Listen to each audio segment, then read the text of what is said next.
ফ্রিল্যান্সিংয়ে কিন্তু আরও একটা প্যারা আছে, সেই প্যারাটা হইতেছে $1000 বাইরে আর একটা প্যারা হইতেছে ক্লায়েন্ট খুঁজতে হয়। সবার জন্য কিন্তু ভাই ফ্রিল্যান্সিং না, আমি এই জিনিসটা বুঝাইতে পারি না মানুষকে।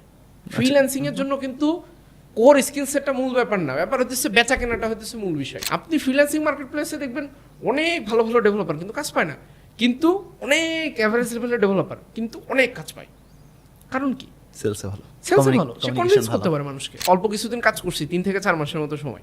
আমার ইউজুয়ালি যেটা হয় যে আমি যখন কোনো কিছুতে আমার একটা ইন্টারেস্ট কাজ করে, তখন আমি ওইটা নিয়ে ধরেন ডিপ অ্যানালাইসিস করা শুরু। যেমন আমাদের রিসেন্টলি আমরা একটা পডকাস্টের স্টুডিও সেট আপ করছি, আপনি এসে দেখছেন যে আমি বিভিন্ন ইকুইপমেন্টের কথা জানতে চাচ্ছি, ভাই এটা কি ওটা কি। সো ফ্যাক্ট যে জায়গাটাতে পরে আমি ফাইন্ড আউট করলাম যে ইউডেমিতে একটা কোর্স ছিল ইন্ডিয়ান এক ভদ্রলোকের, সে দেখাইছে যে কিভাবে বিডিং লেটার লিখতে হয়, মানে আপরকে বিডিং লেটারটা, যে আপনি ক্লায়েন্টকে কিভাবে লেটারটা লিখলে সে আপনার কাজটাতে কনভিন্সড হবে। এটা তো ভাই ডেভেলপমেন্টের নলেজ না, এটা তো প্রোগ্রামিং এর নলেজ না, এটা তো সেলস মার্কেটিং। আপনি একটা অফিসে যখন ডেভেলপার হিসেবে জয়েন করেন, আপনি কি সেলস মার্কেটিং করেন? আপনি একদিন শুধু সেলস মার্কেটিং করেন যেদিন আপনি ইন্টারভিউ দেন।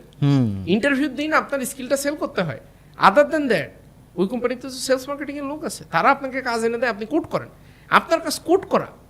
আপনি ফ্রিল্যান্সিং মার্কেট প্লেসে দেখবেন অনেক ভালো ভালো ডেভেলপার কিন্তু কাজ পায় না, কিন্তু অনেক অ্যাভারেজ লেভেলের ডেভেলপার কিন্তু অনেক কাজ পায়। কারণ কি? সেলসে ভালো, সেলসে ভালো, সে কনভিন্স করতে পারে মানুষকে। কমিউনিকেশন তো ভাই সবাই ভালো পারবে না, সবার কথা বলতে ভালো লাগবে না, দ্যাট ইজ অ্যাবসলিউটলি ফাইন, কোনো সমস্যা নেই। সবাইকে কথা বলতে হবে, সবাইকে এসে মানে অনেক ফ্লারিশিং হইতে না, এটা খুব রং একটা এক্সপেকটেশন সেট করা হয়ে যায়, নিজের প্রতি নিজের একটা কাইন্ড অফ একটা জুলুম করা, যে আমি তো এর মতো কথা বলতে পারি না, আমি তো ওর মতো কথা বলতে পারি না। না, অ্যাবসলিউটলি ফাইন। কেউ যদি কথা কম বলতে পছন্দ করে, সে কথা কম বলবে। কেউ যদি কথা কম বলতে চায়, তাহলে তার এমন একটা স্কিল সেট বের করতে হবে, কথা কম বলে যেন কাজ হয়। কিছু একটা তো থাকতে হবে, আইদার কথা বলবেন অথবা কাজ করবেন। আপনার যদি ভাই দুইটার কোনোটাই না থাকে, আপনাকে দিয়ে মানুষ করবে কি? আপনি চিন্তা করে দেখেন। মানে আপনাকে তো কোনো একটা অর্গানাইজেশন কোনো একটা কাজে লাগাইতে চাই আলটিমেটলি। এখন আসি এই যে আমি ফ্রিল্যান্সিংয়ের কথা বলতেছিলাম, তো ফ্রিল্যান্সিংয়ে যে অনেকে যে এই ধরাটা খায়, সে স্কিলটা শিখে কোনো মতে শিখে তো সেলস মার্কেটিং করতে পারে না। ইংলিশ স্পোকেনে আমাদের এমনিতে একটু দুর্বলতা আছে, আমরা কথাবার্তা অত ভালো বলতে পারি না। পরে ওই জায়গায় যে কিন্তু আমি ধরাটা রাখে আমি বলি কি, এই টেকনোলজি তো ভালো না, এইখানে কাজ নাই, সবাই এটা তো একটা স্ক্যাম। এটা এখন যে বুঝাইছে তারে হয়তো বা স্ক্যাম হইতে পারে, এখন ফ্যাক্ট হইতেছে কাজ আছে, প্রচুর পরিমাণে কাজ আছে। ইনফ্যাক্ট ফ্রিল্যান্সার, কিছু ফ্রিল্যান্সার আছে কাজ করে কুলাইতে পারে না, টিম খুলে ফেলছে, করে ফেলছে, নিজেরা একটা অফিস নিয়ে বসে পড়ছে। এখন ইন্টারেস্টিং ফ্যাক্ট হইতেছে যে প্রোগ্রামিং হিলো থেকে এখন পর্যন্ত আল্লাহর মধ্যে 3800 মতো স্টুডেন্ট বিভিন্ন জায়গাতে জব বা ইন্টার্নশিপ পাইছে। আমরা চিন্তা করে দেখলাম যে এত স্টুডেন্ট কোথায় জব বা ইন্টার্নশিপ পায়। বিশেষ করে ইন্টার্নশিপ পজিশন এমনিতে একটু ওপেনিং শুরুতে কম থাকে। পরে আমরা তো প্রত্যেকটা জায়গাতে স্টুডেন্টের ইনফরমেশন আমরা ভ্যালিডেট করার চেষ্টা করি, তার অ্যাপয়েন্টমেন্ট লেটার নেই, ইনফ্যাক্ট কোনোটাতে যদি আমাদের ডাউট মনে হয় ওই কোম্পানির এইচআরের সাথে পর্যন্ত আমরা কমিউনিকেট করে দেন ভ্যালিডেট করে আমাদের ডেটাবেসের ভিতরে ইনফরমেশনটা রাখার চেষ্টা করি। সেই জায়গাটাতে আমরা দেখলাম যে এমন এমন অর্গানাইজেশনের নাম যেগুলোর নামই আমরা কোনোদিন শুনি নাই। পরে আমরা ফাইন্ড আউট করলাম যে যশোরে বসে এক লোক, সে ফ্রিল্যান্সিংয়ে অনেক ভালো, সে একটা ফ্ল্যাট ভাড়া নিছে, এখানে 8-10 জন মানুষ কাজ করে, সেখানে আমার স্টুডেন্টটা যে কাজ করে। দ্যাট ইজ অ্যাবসলিউটলি ফাইন, কারণ ও তো কাজ করা দরকার, ওর প্র্যাকটিক্যাল এক্সপিরিয়েন্স দরকার। ও বড় কোম্পানি কাজ করতেছে না ছোটো কোম্পানিতে কাজ করতেছে, ডাজেন্ট ম্যাটার। ফ্যাক্ট যে জায়গাটাতে হইলো যে সবাই কিন্তু ফ্রিল্যান্সিং করতে পারে না, তাহলে কি এই মানুষগুলো যাবে কই? ফিজিক্যাল অফিসে কাজ করবে। ফিজিক্যাল অফিসে তো আপনার সেলস মার্কেটিং কিছু নেই, আপনি কোড করতে পারেন, যে কোড করবেন, কোড করে দিয়ে করে চলে আসবেন। সো জবের যে জায়গাটাতে বলতেছিলাম যে এত মানুষের ভিতরে সবাই আসলে আলটিমেটলি ডেভেলপার হবে না, কিছু মানুষ ডিফারেন্ট ফিল্ডে যাবে। এবং এখানে একটা ফ্যাক্ট হইতেছে, সবাই 6 মাসের ভিতরে ডেভেলপার হয় না। 6 মাসের জার্নিটা শেষ করার পর অনেকের জন্য আরও কিছুটা সময় লাগে। কিছু মানুষের ক্ষেত্রে আমরা দেখছি যে 1 বছরের মতো সময় লাগে, কিন্তু লেগে থাকতে হবে।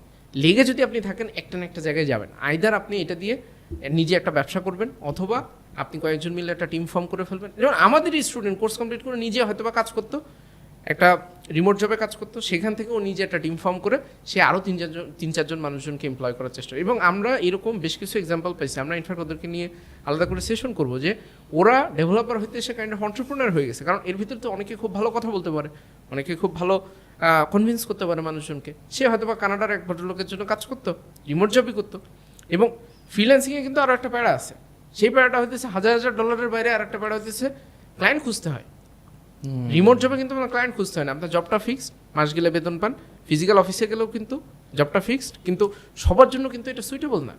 আগে বুঝতে হবে যে কোনটা আমার জন্য ভালো, যেটা আমার জন্য ভালো সেটাই আমার করা দরকার। সো চাকরি বাকরির যে কথা বলতেছেন, চাকরি বাকরি আসলে আছে যে পুরা জার্নিটা শেষ করে সে চাকরি বাকরি পায়, এবং সেইটার কারণে আমরা দেখি যে এখন পর্যন্ত মাসে আমরা মোটামুটি 100+ নতুন জব প্লেস করতে পারি।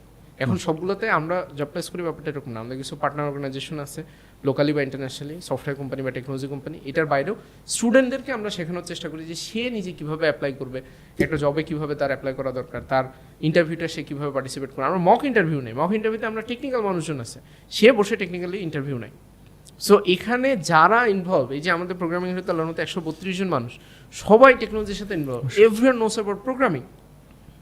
সো সেই জায়গাটাতে এই গাইডেড সিস্টেমের ভিতর দিয়ে যখন কেউ একটা পার্সন যাবে, শুধু একটা জিনিস এনশিওর করতে হবে, ডেইলি এই 6 থেকে 7 মাসের মতো সময়, মানে 6 মাসের মেন কোর্স, এখানে তার ডেইলি 6 থেকে 7 ঘন্টার টাইম অ্যালোকেট করতে হবে। সেই টাইম অ্যালোকেট করা পসিবল, ইউনিভার্সিটিতে পড়া স্টুডেন্টই পসিবল। আমাদের লাইফে 24 ঘন্টা সময় 3 ভাগে ভাগ করেন, 8 ঘন্টা 8 ঘন্টা 8 ঘন্টা 8 ঘন্টা ইউনিভার্সিটিতে থাকেন, 8 ঘন্টা ঘুমান, বাকি 8 ঘন্টা কী করেন, এইটার হিসাব কেউ যদি কমেন্ট সেকশনে বলতে পারে, আমি তার জন্য আলাদাভাবে হয়তো বা একটা পুরস্কার দেওয়ার ব্যবস্থা করবো। প্লিজ। সো সময় কিন্তু 24 ঘন্টা, 8 ঘন্টা ইউনিভার্সিটিতে থাকেন, ইউনিভার্সিটি আমি একটা জব হিসেবে ধরে নিচ্ছি, বাকি 8 ঘন্টা করেন কি? এই কোশ্চেনের অ্যান্সার আমাদের কাছে নাই। সেই 8 ঘন্টার ভিতর থেকে 6 থেকে 7 ঘন্টা বের করা পসিবল। ওইটা যখন বের করবেন তখন এমনিতেই সব ইকুয়েশন মিলে যাবে। এবং আমরা এই যে যত স্টুডেন্ট জব বা ইন্টার্নশিপ পাই, আমরা সবসময় বলি এই স্টুডেন্টগুলো প্রোগ্রামিং হিরো না, ও নিজেও যদি ডেইলি এরকম 6 থেকে 7 ঘন্টা টাইম দিত কোনো একটা স্কিলের পিছনে, ও ভালো হইতে বাধ্য ভাই, ওরে কেউ ঠেকায় রাখতে পারবে না।